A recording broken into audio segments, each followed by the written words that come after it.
Welcome to another episode of the Criminal Law Department Presents podcast, a production of the Criminal Law Department at the Judge Advocate General's Legal Center and School in Charlottesville, Virginia. Every 2 weeks, we release a new episode. Today, we're going to have a conversation about a recent opinion from the Court of Appeals for the Armed Forces.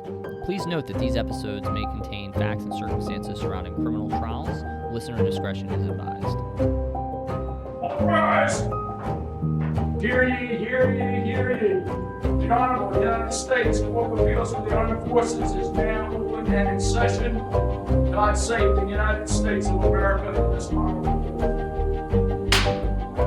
Welcome to another edition of CAAF Chats presented by the Academic Criminal Law Department here at TCAGLX. I am Major James Barrett, and with me today I have Major Dustin Morgan. Dustin. How are we doing today? Good, James. Let's go ahead and talk about Grijalva. Did I say that right? I think so. I mean, I'm kind of guessing too. So if anybody wants to correct us, I mean, our emails are always open. That's right. We're on Global. Come find us. So in United States versus Grijalva, we have a United States Coast Guard case. This case was argued on February 6, 2024 and decided on June 26, 2024. And we're talking about preemption. Yeah, so a really interesting area of the law. Once again, we seem to be in Article 134. A lot of Article 134 opinions the last few terms from C.A.A.F. So this is a unique one, though. So Grijalva. And we're talking about a unique statute that doesn't have a lot of case law on it. That's right. So only the second case C.A.A.F. has ever issued an opinion about Article 117 alpha, the distribution of an intimate visual depiction or image. So Grijalva gets a hold of some naked images of B.C., who's a civilian. The C.A.A.F. opinion doesn't really lay this out, but when you look at the Coast Guard Court of Criminal Appeals, they lay out the facts a little bit more carefully. So B.C., the victim in this case, is married to one of Grijalva's friends, who's also a civilian. He gets hold of her phone, is able to get her password for Snapchat and find some nude images of her. He takes the nude images, gets them on his phone, and starts meeting people on dating websites, posing as her. Takes those images and eventually sells them to other people. Like you hear the term catfish before. This is kind of a good example of what catfishing is. People find out about this. They alert the Coast Guard authorities. They investigate, trace it back to him, and he's charged with a violation of Article 134. So when you first hear that, you're like, well, I thought this is what 117 alpha exists for. That's kind of what the revenge porn statute has come in the military after Marines United 117 alpha was adopted, and we'll talk about that a little bit later. Well, the reason that they charge that is because if you look at the facts of this case, there's really no other member of the military involved. So BC's a civilian, her husband's a civilian. Everybody that he sells these images to, except one person, is a civilian. And within the elements that we'll talk about of 117 alpha, you have to show a direct and palpable connection to the military mission or environment in order to sustain a conviction for an Article 117 alpha offense. Really hard to prove that without any connection to the military whatsoever, besides one person that you're selling the images to. So what the government does in this case is they drop that element. They say, we're not going to charge that because we can't prove it. And they also remove another element, the fact that she's over the age of 18, which differentiates this offense from what would otherwise be an offense of child pornography in Article 134. And they drop those elements, add that this is of a nature to bring discredit upon the armed forces, and charge it under Article 134. And can you just briefly talk to us about, that's the point of preemption, right? It's not supposed to be able to alleviate or make the government's jobs easier for something that Congress has explicitly delineated. Yeah, that's right. Because Article 134, if you look at it kind of at its nature, it's a really broad offense. And anytime you read a case from C.A.A.F. where they talk about Article 134, it's broad. I mean, in Clause 1, you can criminalize anything, hypothetically, that it is prejudicial to growing discipline. In Clause 2, you can bring anything that's of a nature to bring discredit upon the armed forces. And Wells was just decided at the time of recording this last week. And with Wells coming out, that's still a really broad statute, which we'll talk about in a few episodes down the road. But you can criminalize a lot of behavior there. So what the danger with that is that you could take any of the other enumerated articles 80 through 132, drop an element that was potentially problematic for you as the government, and just slap on what we call those terminal elements and have a completely new offense that alleviated you of a burden to prove something beyond a reasonable doubt. And that's the evil that preemption's looking to avoid. And I think if you look at Part 4 of the manual, one of the examples they give is larceny. You want to have the intent to deprive somebody of their property. You just can't simply drop that element and prove it. Basically, watered down version of larceny under 134. Right, and that's, I mean, the MCM and its infinite wisdom borrowed that from CAAF. I mean, and they cite that opinion, United States versus Norris, which was exactly what the government did there. And they're like, well, we can't prove that, so we're just going to make it a little bit less serious and add on the terminal element and hope that it works for these purposes. So the question here, after the Coast Guard Court of Criminal Appeals affirms this conviction, is whether the unenumerated Article 134 UCMJ offense charged in Specification 2 of Charge 3 is preempted by Article 117 Alpha UCMJ, which Congress enacted to address the wrongful broadcast or distribution of intimate visual images. And so Judge Maggs wrote for the majority here, and he talks about two things here when you're talking about preemption. So the first is whether Congress envisioned an attempt to cover the field here. Basically, did they preempt the field? Did they say, we're going to take in all the criminality that exists in this area, we're going to legislate it in a specific article of the UCMJ, and that's how you have to punish it? And the second question is whether or not the leftover charge, the charge that exists now in Article 134, is just a residuum of the greater offense. Basically, is what happened here what you have? Did they just take an element away, or two elements away, and just slap on that terminal element? So that's the question that CAAF is after here.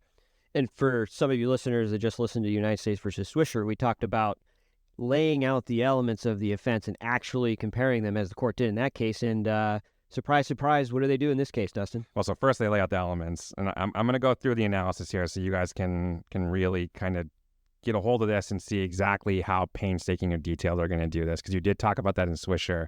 And this is important. I mean, this is something you should be doing whenever you're analyzing a charging decision.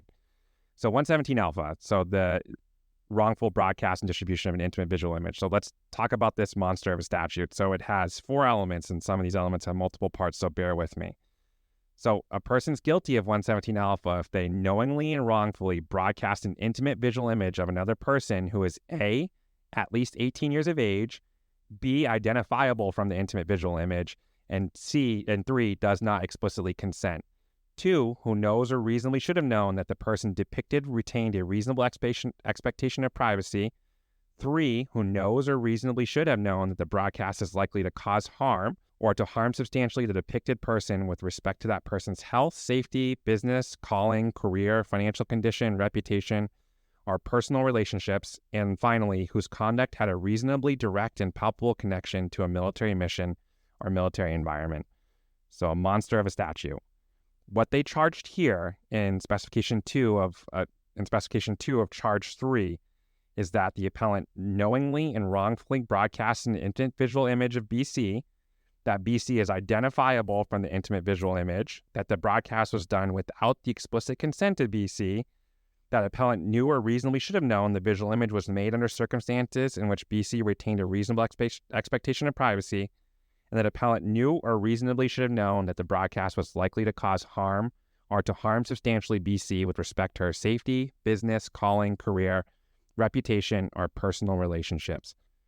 So for those of you at home that took your pen and paper out and wrote those 2 down, which I know you did, they checked the block for everything except over the age of 18 and direct and palpable connection to military mission or military environment. And we talked about why that last element was potentially a problem, because there's really no military connection here. No, and what was another? I think the CAAF also shows a concern for First Amendment issues. That's lurking in the background here. Yeah, they get into that First Amendment analysis because that becomes important when you're looking at whether or not this is truly a residuum or not. Because the government argues like, hey, this is different. We charge it differently for a reason. We didn't charge at 18 years of age, which the CAAF kind of sidesteps and like, well, you had to get there by at least necessary implication because or else you'd be in child pornography in Article 134. So that argument's not going to work. But then they argue, well, this of a nature to bring discredit upon the armed forces is fundamentally different than direct and palpable impact to the military mission or environment.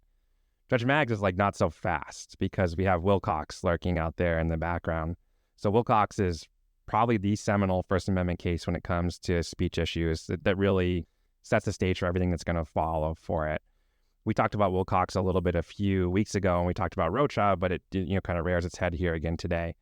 And the lesson that you have to take away from Wilcox is that whenever there's a First Amendment issue and you're charging it as of a nature to bring discredit upon the armed forces, that direct and palpable impact to the military mission or environment has to be proven anyway. Because of the First Amendment nature of these type of offenses, you're going to have to show something more than just that. You saw it all the way back at Parker versus Levy back in the mid 1970s, that while service members do lose some of their First Amendment protections, they don't lose all of them. So that still has to be proven. It can only be punished because of its unique military nature. So because of that, because Wilcox is out there lurking, Judge Maggs running for the majority is like, this is preempted. You can't just get a free element by not charging it. And the case is reversed and sent back for that reason. I do want to touch on two things here because there is a concurrence and a dissent here. So first, the concurrence, Judge Hardy points out that, hey, we shouldn't be looking to the congressional intent in preempting the field. He says that SCOTUS has kind of done away with that. Like, we're not looking at intent. We're not that kind of court anymore because SCOTUS says we can't be. We should just be doing this grinded out element by element analysis and abandon the congressional intent element of our review when we're looking at preemption and focus specifically on, is this a residuum? I mean, the court kind of does that anyway because you don't see a lot of discussion by the majority about whether or not Congress intended to occupy the field here. But he said we should just explicitly overrule our precedents that require that and move forward just with the residuum analysis. When you see the majority struggling with that, and the government trying to argue, as they should, that this is congressional intent, but I mean, we're pointing out to one or two representatives or senators making very brief statements about it. Yeah, and I think that's what Judge Olson holds on to in his dissent. So he does look back at that congressional intent, and he looks at whether or not this was an attempt to occupy the field when it comes to any kind of distribution of intimate images.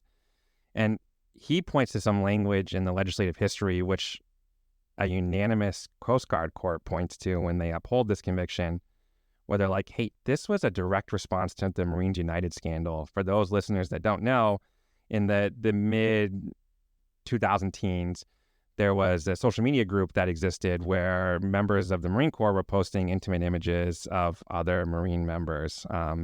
Not great. And this statute arose in 2018 as a direct result in response to that. And the legislative history, if you look at it, talks about protecting service members and their intimate visual images. And so the thought was the reason that direct and palpable language was in there was, one, not only to save it from any First Amendment challenge, because there is some memos that circulated around the congressional history of this that talked about First Amendment concerns, but two, because this was meant to punish crimes where military members were the victim of this offense, not civilian members. And that's what Judge Olson points to. He's like, no, like, this is not as broad as the majority's making it out to be. This was meant to be a more narrow version of an offense, and it wasn't meant to get after everything, and that's why 134 exists. But ultimately, that's not going to win the day. The majority says this is preempted. And let's also not forget that this preemption stuff gets pretty complicated, pretty hard, pretty fast. No, this is tough.